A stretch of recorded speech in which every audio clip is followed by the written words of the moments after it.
Okay, and now I'm going to pause it.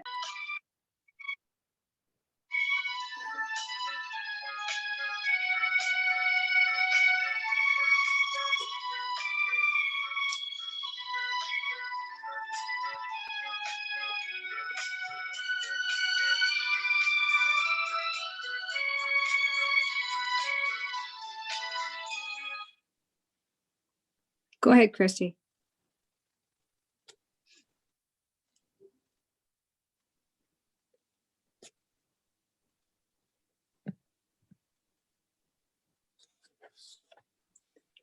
Hello, everyone. Good afternoon. It is 12:01, and we want to start in a timely way. And it gives me great pleasure to introduce you to a very special event for the start of our year of events.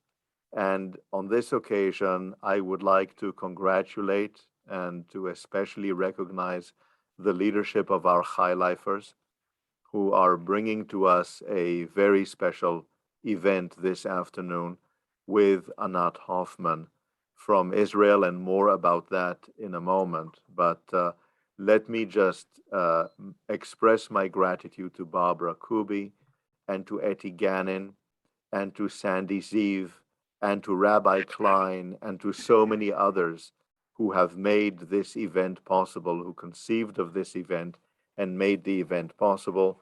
Let me also express my special gratitude to our staff, led by our Executive Director, Christy Yonkers, for making all of this possible and smooth, and to you for being here for this very special event, this event that launches our year. And with that, to say to you, Shana Tova. I wish each and every one of you a good year, a year of health, a year of fulfillment, and a year riddled with joy.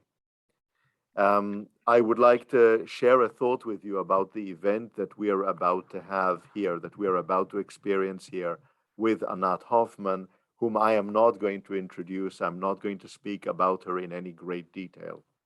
But I will say to you that already before the inception of the State of Israel, before the founding and establishment of the State of Israel, a debate arose with regard to the nature of the state that would be created there.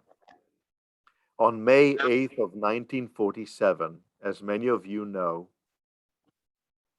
Rabbi Abba Hillel Silver led and was the spokesperson of a delegation of the Jewish Agency to a committee of the United Nations that met at Lake Success to discuss the future of Palestine.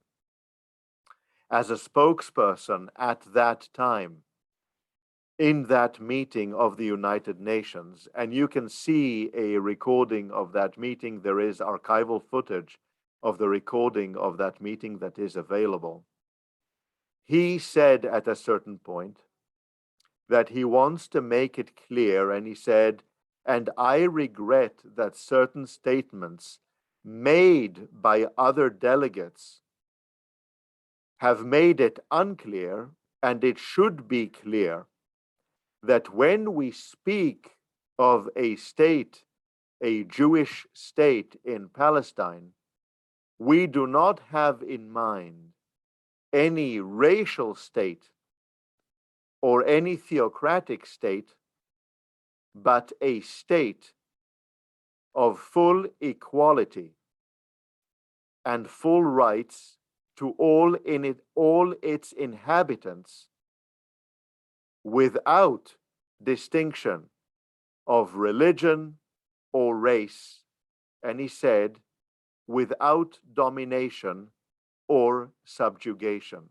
These were the words of Rabbi Abba Hillel Silver, our Rabbi Abba Hillel Silver, on May 8th, 1947, in Lake Success. And I want to say a few words about these very words that he uttered, because these words that he uttered mean that there was a debate even within the Jewish Agency delegation with regard to the future of the state that was to be established in Palestine, that it had not been clear and that this was something that needed to be clarified, and that at the end of the day, it was the vision of Rabbi Abba Hillel Silver and others that made its way into Israel's Declaration of Independence and into the rights and freedoms that would be guaranteed in it. But that these ideals, these freedoms, these rights, without regard to gender, to religion, to race, all of these rights and freedoms were never fully agreed upon, and all of them have remained a work in progress, not only in our country, but also in Israel. And so it gives me tremendous pleasure to invite all of you to this very special event, to this opening event for our year 5782, on behalf of our Chai Lifers, to discuss the struggle for that kind of equality in the Jewish state, in the state of Israel, and to welcome in our midst one of the leaders who have struggled for the implementation of these rights and freedoms according to the ideals set out in Israel's Declaration of Independence and in the speech made by May 8th and on other occasions by our very own Rabbi Abba Hillel Silver. It's a special moment for us. It's a moment of great gratitude, and it's a moment of great inspiration. And I want you to know that my hope and my dream is that our congregation, that this group of people who are assembled here and all whom we touch, will continue to be inspired by these ideals, by these rights and freedoms that we hold to, that we believe in, for our own country and for the Jewish state and for the state of Israel. I made a solemn promise to the organizers of this event that I would not go past 10 minutes past 12, and my time is running out. And friends, as I welcome you, I now ask the hosts and leaders of this event to follow up and introduce our speaker.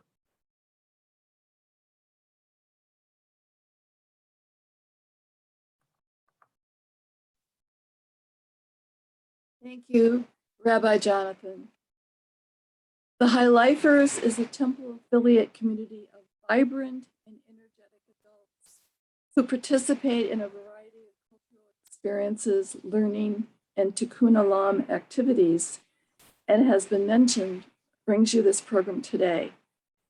The High Lifers community is defined by shared interest, not age. All Temple members are invited to participate in our programming. Program committees are Temple members. Temple clergy and staff provide support through their caring guidance and expertise about communications and in technology. Each year, when we plan our programs, we organize them around themes. Some of those themes include Jewish learning, current events, museum and specific visual artist discovery, theater and performing arts like concerts and recitals, excursions to the Shaw Festival in Niagara-on-the-Lake, Worcester Light Opera, and Playhouse Square, among others. Our programs are announced in the Temple Times and are open to all Temple members. I'd like to introduce now Etty Gannon, co-chair of our program, who will introduce our very special speaker for today. Hi, my name is Etty Gannon. That's how I say it in Hebrew. And it's so nice to be greeting all of you in this high holiday season on behalf of High Lifers and wishing you a healthy and sweet year. This program is supported by every affiliate in our temple. And my special gratitude goes to my wonderful and tireless co-chair, Sandy Ziv, and my cousin, Rabbi Ayala Ronen Samuels, who connected me with Anat Hoffman, and Tal Kfir Shur, who helped us, and she is still online today. As an Israeli American who grew up in the former Soviet Union and fought for my right to make Aliyah to Israel, I had not been aware of the movement Anat is representing and leading until I joined the Reform congregation in the US. The name of this movement is Israeli Movement for Reform and Progressive Judaism, IMPJ, and its legal arm is called IRAC, Israel Religious Action Center. I encourage you to remember these acronyms because we might use them again. For most of the Israeli Jews, you are either an Orthodox or a secular. It's a false notion because it doesn't reflect the pluralism in Judaism, which is so important to us as Americans.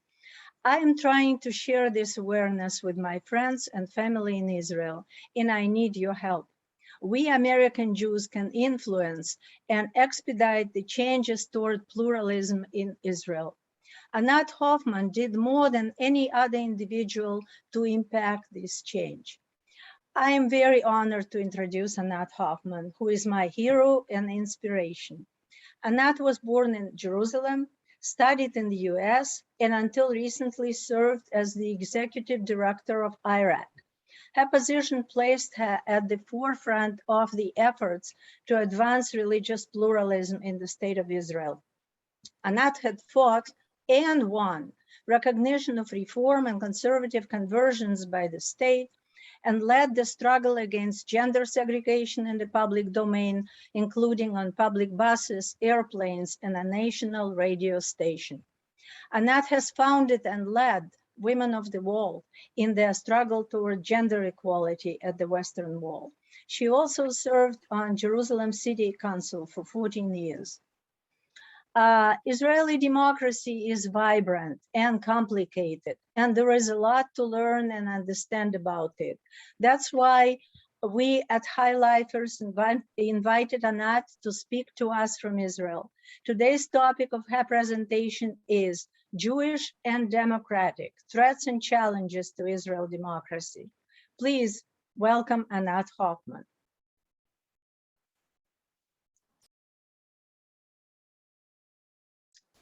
Shalom Eti, toda rabba, thank you, and hello to all of you. Can you all hear me?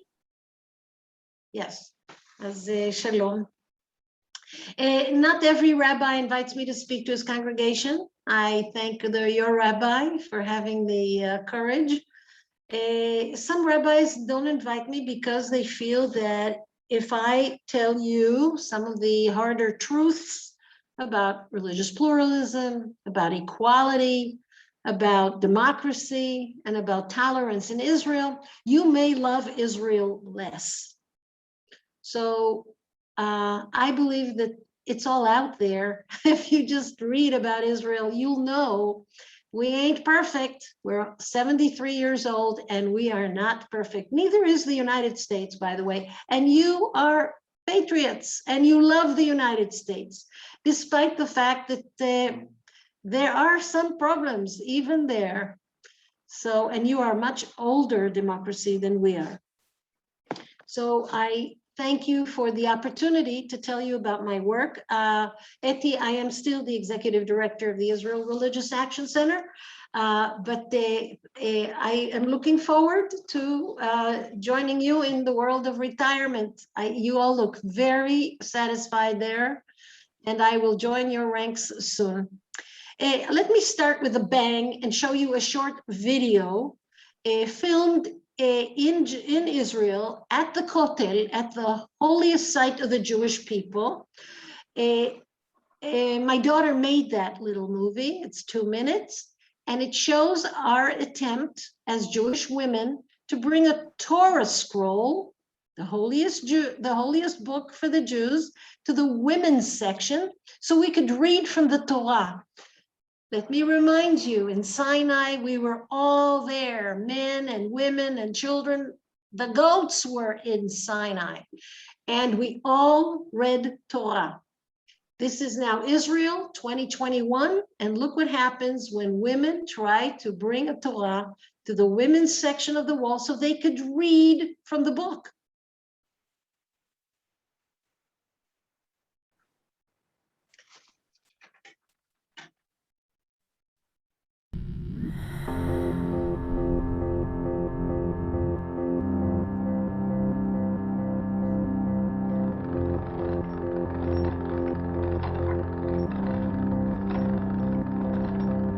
Put on your face, know your place. Shut up and smile, I could do that. 'Cause no one knows me, no one ever will. If I don't say something, take that dry blue pill. They may see a monster, they may run away, but I have to do this. I can't keep quiet. No, no, oh, I can't keep quiet. No, no, no one woman right. Oh, I can't keep quiet. There'll be someone who understands. Must be someone who understands. There'll be someone who understands.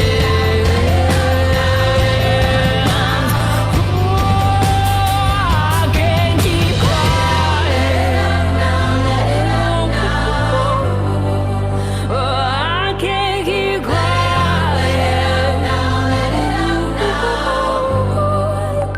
I can't keep quiet.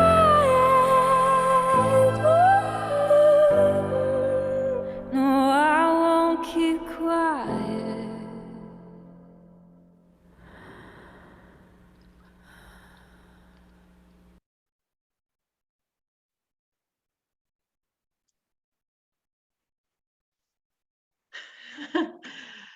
If it wasn't sad, it would have its comic aspects.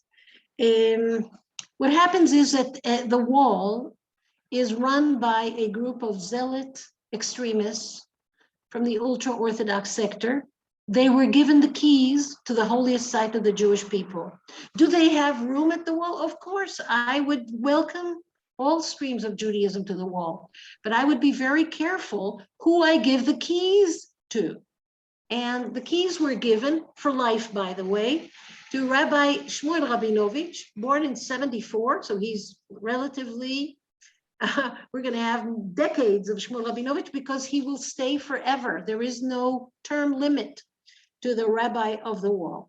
And he doesn't think women should be reading from the Torah, not because it is against Jewish law. He feels it's disrespectful. Because if women read from the Torah, it's an indication that there are no men who can read, and that's offensive to men. There are 200 Torah scrolls at the men's section, and he won't allow women to touch them. In June this year, we came to pray. We are hundreds of women, and a group of zealots grabbed our suitcase where there were 39 prayer books, tore them to shreds. The whole plaza was filled with shredded prayer books. There were many policemen, ushers, and security guys there, 150 in all. Not one person was stopped, not one person was charged. According to the Israeli law, destroying an object which is held holy by another is punishable by 3 years in prison. It is considered chilul, causing a sacrilegious act. 3 years imprisonment. Not one person was stopped. We have videos of this happening. Tal, can you show us a video of that? Wow, thanks. If you could show us so you could see what the police saw. Later, I asked some of the policemen, why didn't you do anything? I mean, if a group of Arabs, let's say, for example, would attack a group of Jewish women praying and tear 39 prayer books to shreds, wouldn't you do something about it? Yes, of course, if it was Arabs, but these were religious Jews, so we saw it as an expression of religion.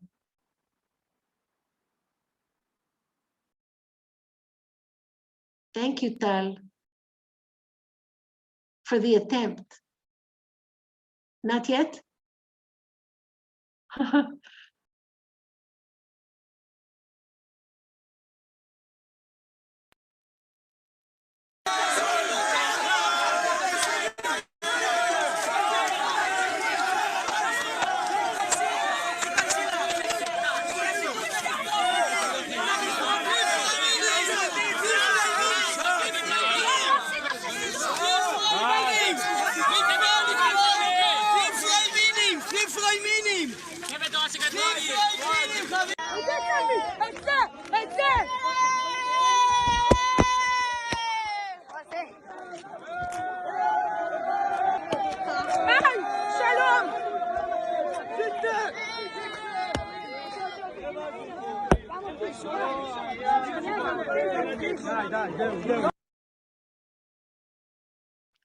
Wow.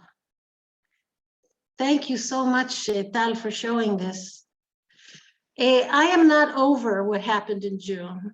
I keep writing the Minister of Police that this cannot go unpunished. You realize that where they tear books like that, they may hurt one of the women of the wall who are coming to pray. It is a sad situation that in Israel, there's only one way to be Jewish, as Eti said before, and it's Orthodox. And it's time for us, and I say us, I mean you and us together, to say there's more than one way to be Jewish, even in the state of Israel. Can you, in Tiferet Israel from Cleveland, have an influence on what's happening in Israel? Yes, yes, absolutely yes. Do you have a right to interfere in our internal affairs? Many Israelis will tell you no. Many Israelis like it that you are like an ATM. You pay up and shut up. You don't pay taxes here. You don't send your children to the army here. What right do you have to tell us how to run our affairs? The answer is Israel is the most important Jewish project of our lifetime. Just like Rabbi Jonathan told us in the beginning, it is a joint project. It is not a spectator sport. And if you are Jewish, you have a place at the table where we discuss what are the Jewish values of the Jewish state. And if what we see now is racism and chauvinism and ethnocentrism, it is your right to say no. These are not my Jewish values. I believe in equality. I believe in pluralism. I believe in tolerance. Is it just your right? It's your goddamn duty. I think you have to voice what you think. And that's why it's so important that we talk together. This Israeli feels absolutely brother and sister to you. And I'm encouraging you not to sit on the sidelines. Israel is way too important to be left to the Israelis. It's for all of us. When Israel does well, we are all proud. You in Cleveland as we are in Jerusalem. Let's say when Israel freed the hostages in Entebbe. You remember in your bicentennial in 1976, we freed the hostages in Uganda, and that was the headline of the New York Times, even though it was your 4th of July bicentennial. Israel frees hostages. Every Jew felt pride. And when we screw up, whether you want it or not. It affects you. It reflects on you. So I encourage you with all my might, and I will ask Tal to put our newsletter address on the chat, if she can, and listen, read my newsletters. I send thousands of newsletters every week telling about some of the things we do, as I will in a minute. And I'm dying to hear from you and encourage you to see what's going on and see that you are partners. Let's take, for example, a case that we're dealing with right now. Mansour is a doctor. He's an internist specializing in burns, and he works in the Ichilov hospital. And for lunch, he gets vouchers from the hospital to go to different vendors in the campus and buy his lunch. He went to a place called Pizza Hut. You have it in America, and he asked to have a pizza with his voucher. And the server said, I will serve you only if you hide the cross that you have around your neck. I don't serve non-Jews. Mansour hurried back to his department and brought the head nurse, who is a Jew. And she said, what is going on? Give him the damn pizza. And the server insisted that he does not serve as long as the cross is outside the t-shirt. We, of course, represented Mansour in court. Happily, the hospital joined us in this case, because remember, he didn't pay with cash, he paid with a voucher that the hospital gave him. And we're hoping to get the good results. Indications are that we will win this case. Why we as the Reform movement represent an Arab doctor during the Corona pandemic who saves Jewish lives and Arab lives for the right to wear his cross. Why are we doing it? Because we believe in freedom of religion, as we believe in freedom from religion. Did you know that in Israel, there is no civil marriage, there is no reform marriage, there is no conservative marriage, and worse, there is no civil divorce. There is no conservative divorce and no reform divorce.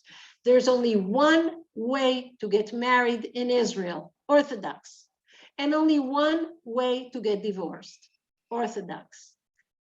In the Orthodox religious courts, only men serve as dayanim.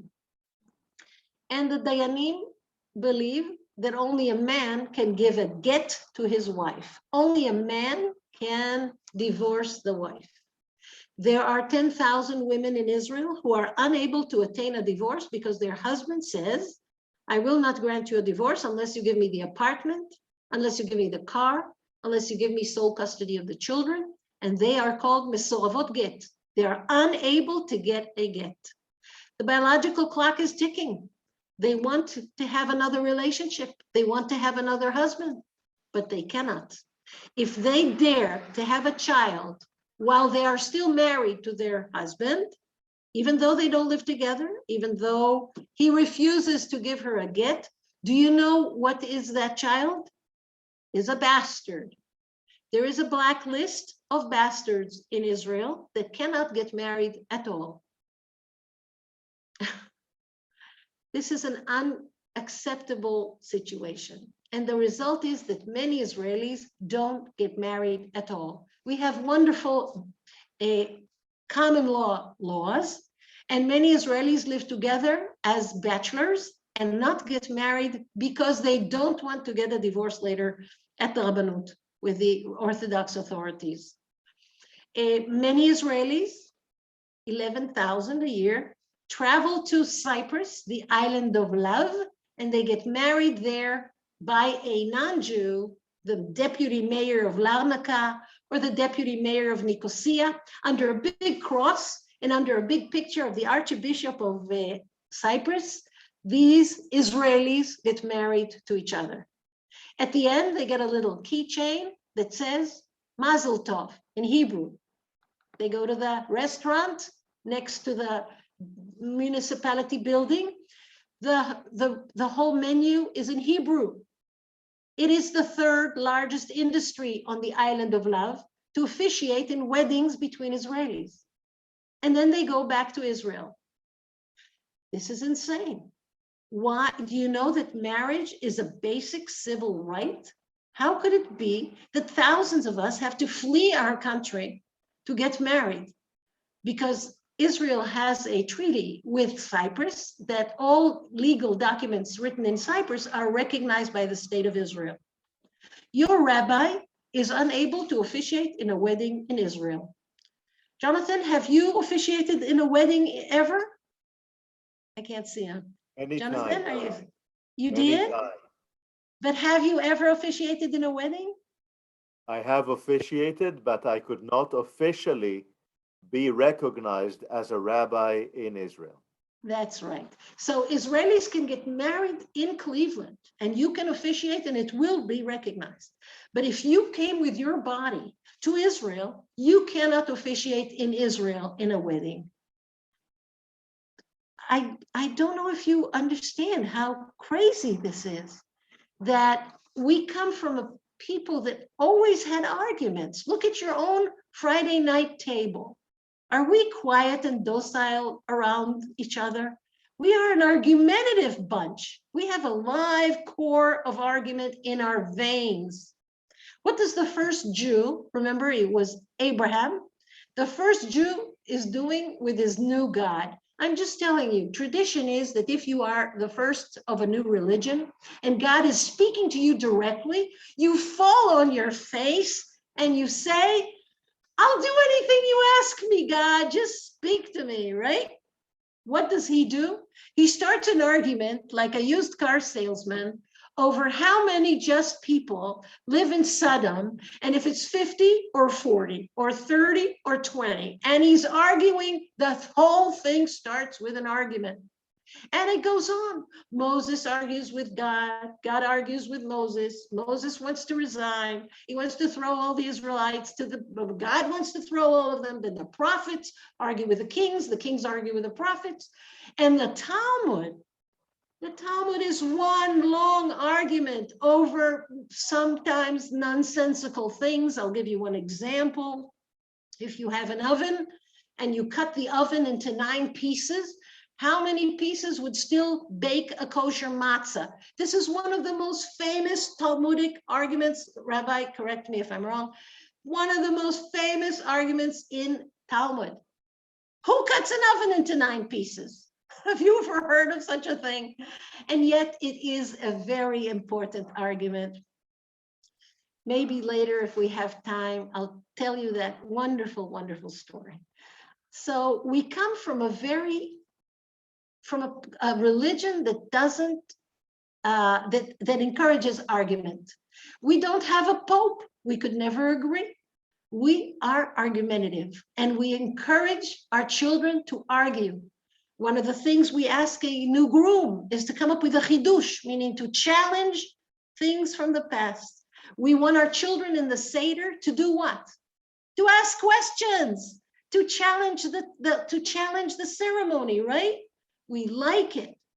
All this ended in 1948 when we gave jurisdiction over all things religious to one stream of Judaism. The argument ended.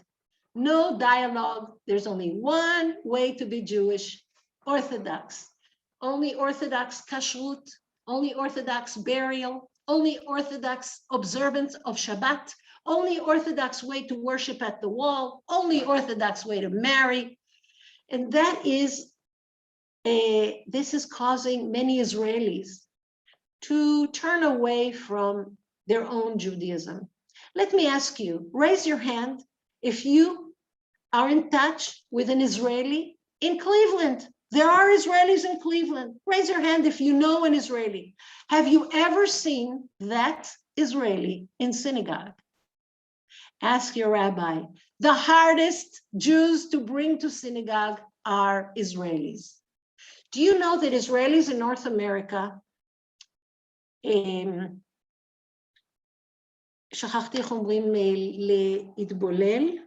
assimilate. They assimilate twice as much as North American Jews. And we know that North American Jews do assimilate. The Israelis double that speed because Israelis are arrogant. They come to Cleveland and they say, I am not Jewish. I have an identity. I've got my identity. You have a lame identity because you're a minority in America, but I come from Israel. I do Israeli things. I don't need the Jewish stuff. I'm an Israeli, right? Well, first, let me tell you, there are very few Israeli things to do. With all due respect, I doubt there is hummus fit for human consumption in all of Cleveland. So hummus is one of those things that we do and is missing in Cleveland. And second, really, if you run away from the Jewish calendar, what are the Israeli things to do? What are they?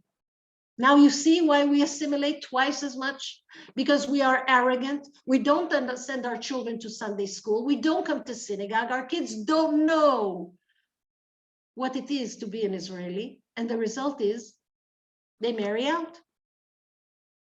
So I think that we failed in Israel in that one thing that could be, should have been the Club Med for the Jewish soul. Israel should have been, the Disneyland of the Jews, where there's so many ways to be Jewish. Instead, we've limited ourselves to this one shoebox, that Shabbat is observed only the Orthodox way. And in the cemetery, we have 312 cemeteries in Israel. 302 are Orthodox cemeteries, which means no coffin. You know that Israelis envy you that you get to be buried in a coffin. In Israel, the norm, no coffin. In Israel, we've had a battle for the right of women to take part in the ceremony of the funeral. In fact, one of our clients, her name is Rosie Davidian. She comes from a small village called Patish. I haven't heard of it, so don't feel bad. It's next to Netivot in the Negev. She is one of 8 children, and her father passed away from a brain tumor. It was no surprise. He lingered for over a year. During that year, she wrote a eulogy for her father. When they arrived in the cemetery, first the rabbi spoke and the head of the Patish Moshav spoke, and then in the cemetery it was segregated, women on one side of the fence, men on the other. And then Rosie asked for the microphone to be moved to the side of the women of the partition so she could read the eulogy. The rabbi said it is offensive to the people in the funeral to hear a woman's voice on the microphone. She started crying. The rabbi said, maybe her brother can read the eulogy. Her brother says, I can't read her handwriting, and besides, it's her text. She should be able to read it. The rabbi refused. We sued the religious council of her neighbor, of that area. We sued the rabbi, we sued everything that moves, and we brought Rosie Davidian to Jerusalem. She spoke in the Knesset Committee for the Advancement of Women. It was one of the first times in her life that she arrived in Jerusalem. She spoke beautifully. From the Knesset, we took her to one of Israel's radio announcers, Linotzro. He has 1.5 million listeners. He said, Rosie, why don't you read your eulogy now? Let me tell you, 1.5 million Israelis cried. It was a beautiful eulogy.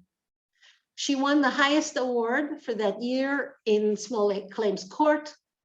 The Ministry of Religion changed the rules. It is now illegal to separate men and women in a cemetery unless the family asks for it in writing. And yet we still have cases where this is happening around Israel. When you are in a funeral, this is not when you feel very feisty, and it's not a time you feel like fighting.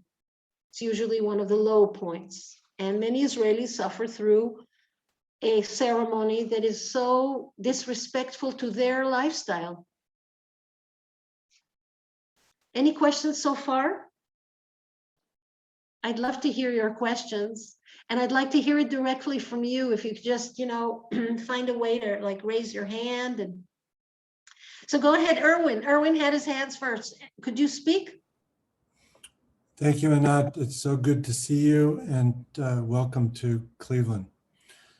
Any impact, if at all, the recent elections in Israel might have on the stronghold that the Orthodox in Haredi have?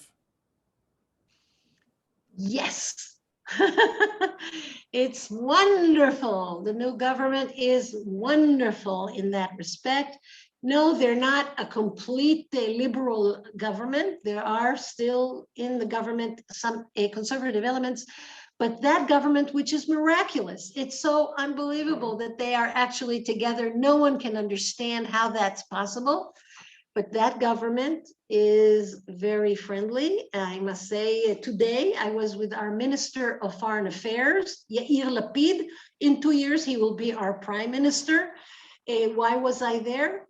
Our movement was invited to the Minister of Foreign Affairs for him to tell us that he loves us, that it's very important to narrow the rift between Israel and North American Jews, that he sees us as the key, as the bridge to bridge these gaps.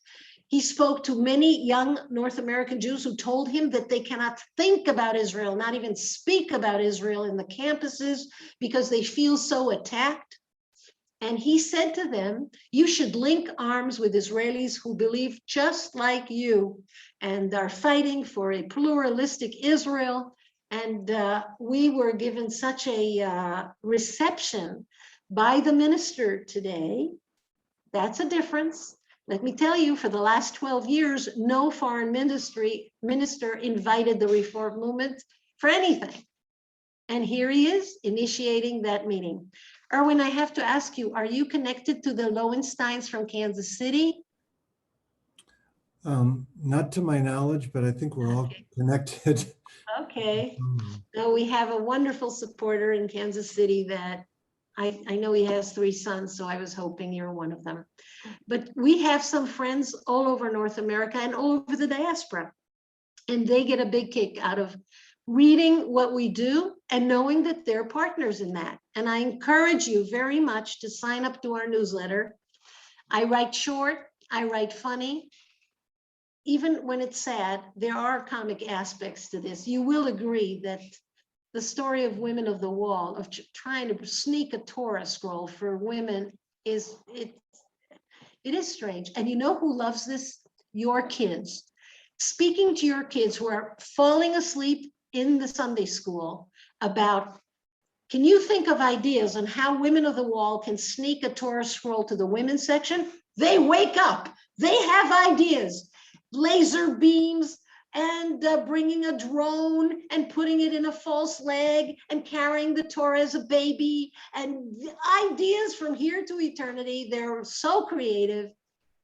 And I heard from some rabbis that later, when they're offered to carry the Torah or open the ark, they're more likely to say yes to Torah after hearing the plight of Women of the Wall trying to read from the Torah in Jerusalem. More questions? Yeah, Roger, can you unmute yourself? I can indeed. Hi, Anat. Nice to see you again. We did have lunch together with a couple of other people a few years ago, so it's good to see you and to hear all the things that you're doing. I'd like to preface a couple of questions with something that I read just this morning in the book review section of the New York Times, an article on Thomas Mann. And here's what the author of that article writes. Central to Mann's argument in both Thoughts in Wartime and Reflections is a distinction between civilization and culture. The terms are often used interchangeably, but Mann insists that they are not only the same, they are opposites. So these are stipulative definitions by Thomas Mann. Civilization, he says, involves reason, enlightenment, moderation, moral education and skepticism, whereas culture represents the sublimation of the demonic. Of course, we'd have to be careful about the application of that here, but I think we see his point. Going on for a minute. As such, it belongs entirely to the other side, a deeper, impassioned world. Culture tends to prize its particular local culture. Civilization seeks to make itself universal. So I'm wondering if you accept that definition between what you're calling the two modes of understanding Judaism in the land of Israel: civilization, universal, moderate, skeptical, questioning; culture, local, nationalistic, nativistic, parochial. If you accept that redefinition, and if you do, what do you think is the future for this argument between civilization and culture, universal versus nativist, local, parochial, narrow understanding of Judaism? What do you see as the process that is going to take place? Are you hopeful? And if you are, at what point do you think we're going to be able to turn a corner here? What a question. So first, thank you. And second, in 2048, we will be 100 years old because Israel started in 1948. At that time, there'll be 21 million Jews all over the world. 2/3 of them will be in Israel. So the future of Judaism is in Israel. And you should be very worried, as we are, of the type of Judaism, the kind of culture, if you will, that is growing here. And that culture is, in many ways, anti-democratic, not pluralistic, not quite chauvinistic, and very ethnocentric. I'm worried about that kind of Judaism. What I think can save us is waking up the sleeping giant, waking up the 6 million Jews in North America and saying to them, you have a say. You are important in this story. And it's so shocking. Israel excels in technology. Israel excels in innovations, in literature, in music, in agriculture. We could spend now 2 hours just blowing your minds of what wonderful innovations are happening in Israel today. The one place we are damn bankrupt is Judaism. And you know who can teach us the variety and the tolerance towards all the different aspects of Judaism? You can, because you in Cleveland don't think twice about Orthodox rabbis, Reform rabbis, conservative rabbis sitting together and having a Yom HaShoah ceremony together with a woman singing. This is no problem in Cleveland. At least that's what I heard.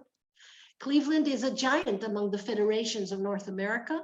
And every time my eye looks at one of your projects, it is an inclusive project that reflects liberal values. It's time the Cleveland Federation turned itself towards making some statements about Israel, about demanding from the Jewish state, you are influential and important. Demanding, for example, that women will be able to have a bat mitzvah at the women's section of the wall without fear for their life. And demanding that there'll be freedom of choice in marriage and divorce for Israelis. And demanding that there'll be public transportation on Shabbat in Israel so that Israelis on their 1 day of vacation. Did you know that every week we have only 1 day off? Do you know how much I envy your weekend? I envy the weekend. Sunday for you is a day off. For us, a regular work day.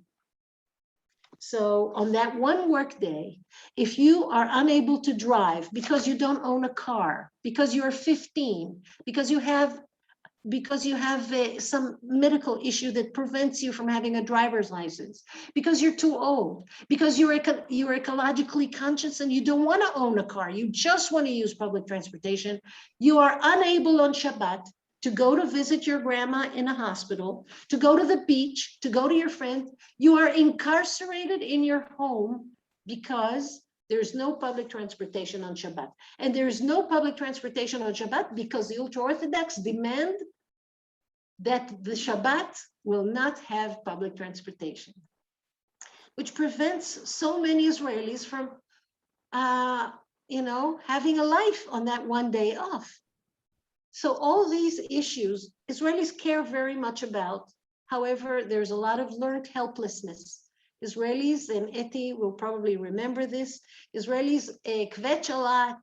They say this has to change, but then they feel that on religious issues, they really can't make a difference. So who am I turning to? I am turning to smart Jews from Cleveland. And I'm saying, you have to ask yourself if you have a role in changing the landscape in Israel. And this Israeli is promising you, I will show you the way. Start reading my newsletter and you'll see. One day I ask you to sign a petition. Another day I want you to write to the Cleveland Jewish News. Another day I'm asking you that if you're visiting Israel, visit in a particular time. A few less Roman ruins and a little more social action. I think it will give you a lot of satisfaction, and we need it. I know of one woman in New York, Judy. I told her that there is no menorah at the women's section in Hanukkah. Hanukkah, there is the central Chanukiah, the central menorah of Israel, and it's in the men's section. And guess what? Only men get to light the menorah of Israel. Every year I write those men and I say, did you notice there are no women? And every year, Supreme Court judges, controllers, heads of the army, people that are so smart, write me back, oh, I didn't notice. Oops, it was in the men's section and I didn't notice that women are not taking part in it.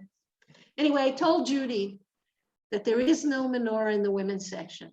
And in order to bring one in, since it's illegal for a woman to perform a religious act contrary to local custom, which offends the feelings of others, it's punishable by 6 months imprisonment. I'm unable to bring a menorah to the women's section. Judy, I said, find me a menorah that's made out of at least 40 pieces that every one of our 40 members can bring on her body, we can build it in the women's section. It has to be plastic so that the magnometers will not alarm the powers that be. It has to be ready to light candles, real candles, but if there's rain, I need to have electric candles. And it has to be at least 2 meters high, higher than me, 6 feet at least. And Judy built out of plastic pipes a 46-piece menorah, which she sent in a big duffel bag to Israel. It was wrapped in an old coat that she demanded I throw in the garbage. Let me just tell you, don't tell her, I wear it all the time. It is a phenomenal coat. I can't believe she's thrown it away. Anyway, we take it to the wall and we build it every year. And the thing I wanted to tell you is that suddenly Hanukkah means something to Judy. She never lit a Hanukkah candle. It wasn't a holiday she did anything about. And since she's built the Women of the Wall Chanukiah, it's her favorite Jewish holiday. I see that as a wonderful example of how she helped us solve a problem, because she's a phenomenal designer and has wonderful taste in coats. And she also filled her Judaism with new meaning.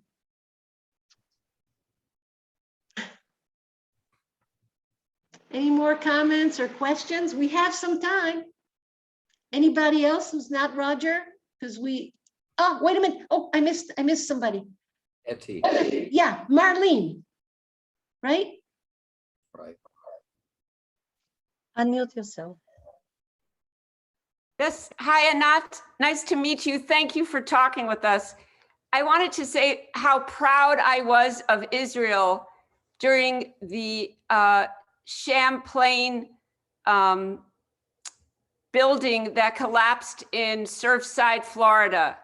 The Israelis sent a mission of people who go to disasters around the world.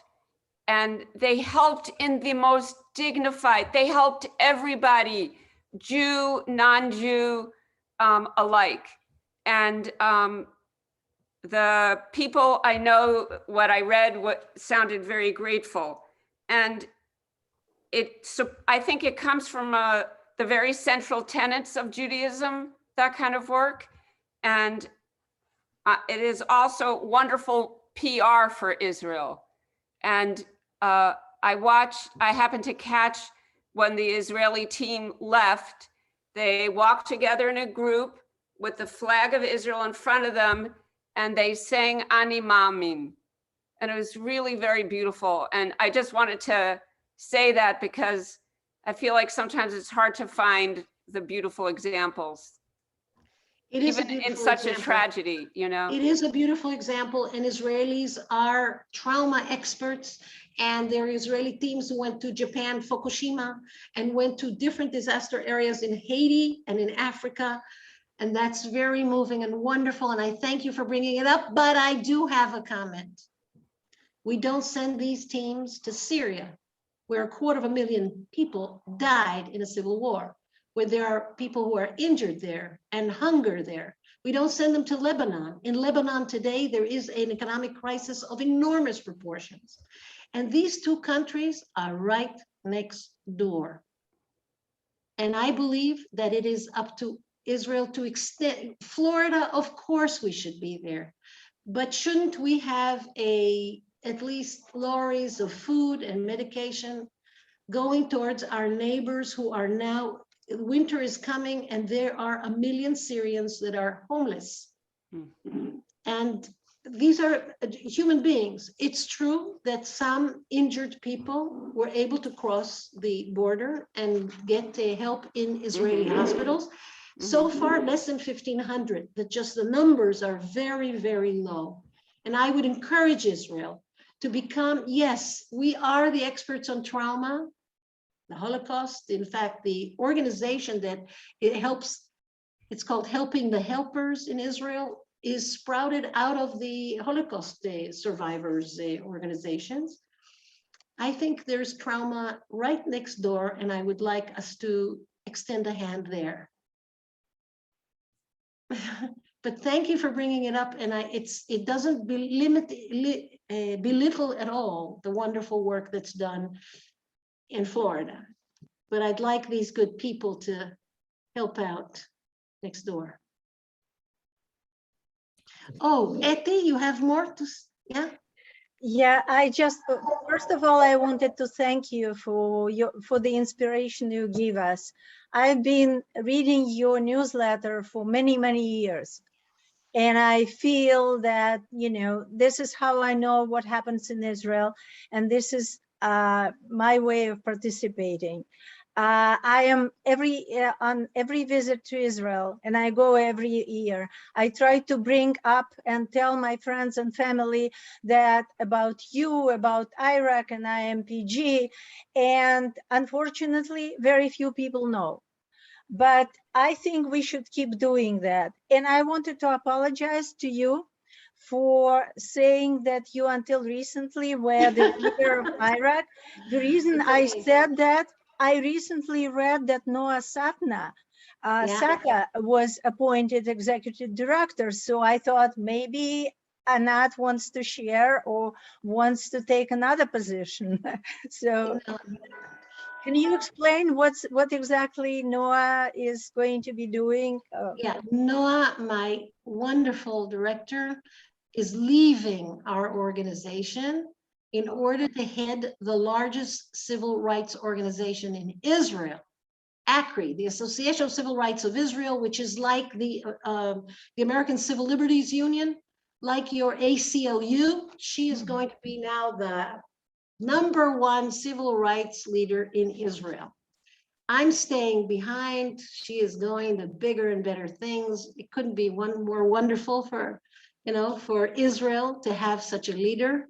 Sadly, she's leaving us. We were an incubator to one of the best leaders in Israel. I'm very proud of it. So it looks like our time is up. Tiferet Israel, you have wonderful table manners. You behaved so nice. I loved your questions.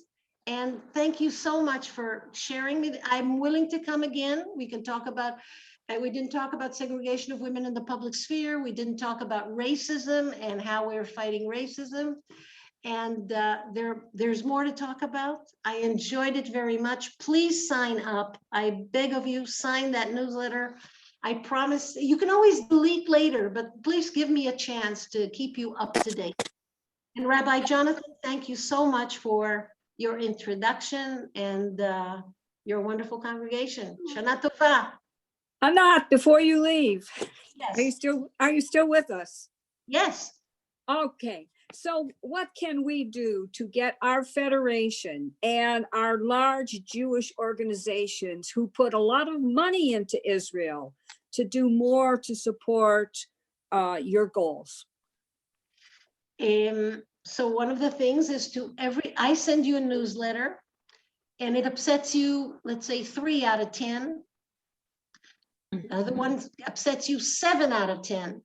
But the one that upsets you 10 out of 10, you send that to your federation leaders.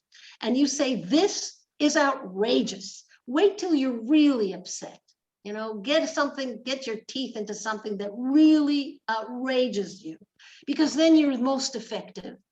And you say, I want a resolution by the Federation of Cleveland that this is unacceptable.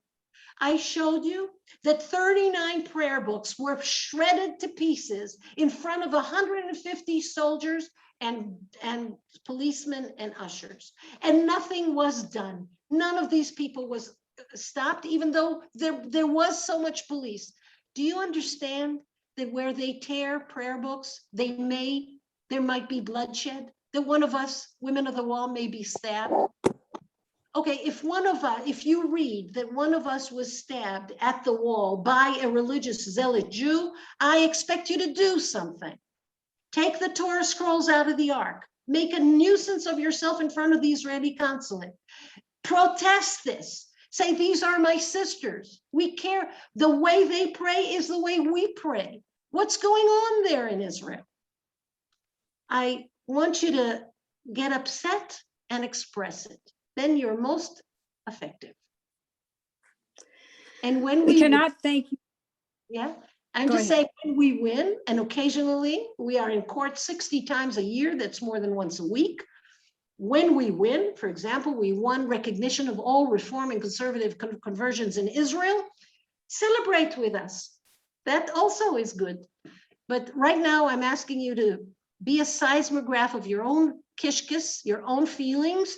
And when something really pisses you off, tell the head of your federation that this is something you want him to do something about. We can easily do that. What about the big charities here in Ohio and in throughout the United States that support Israel with money? Sandra, I am appointing you my seismograph in Cleveland. If you can send me some of these names of these foundations, they may support us. We may look, maybe we didn't know that they exist. The Federation of Cleveland supports the Israel Religious Action Center every year. We're very grateful. And it's not because I'm a relative of Steve Hoffman. Sadly, I'm not a relative of Steve Hoffman. But we are getting money from the Federation of Cleveland, but they will listen to you. I think one of the things is that you feel helpless, that you feel that who cares what, a retired Jew thinks in Tiferet Israel. You're wrong. They do care. They do care.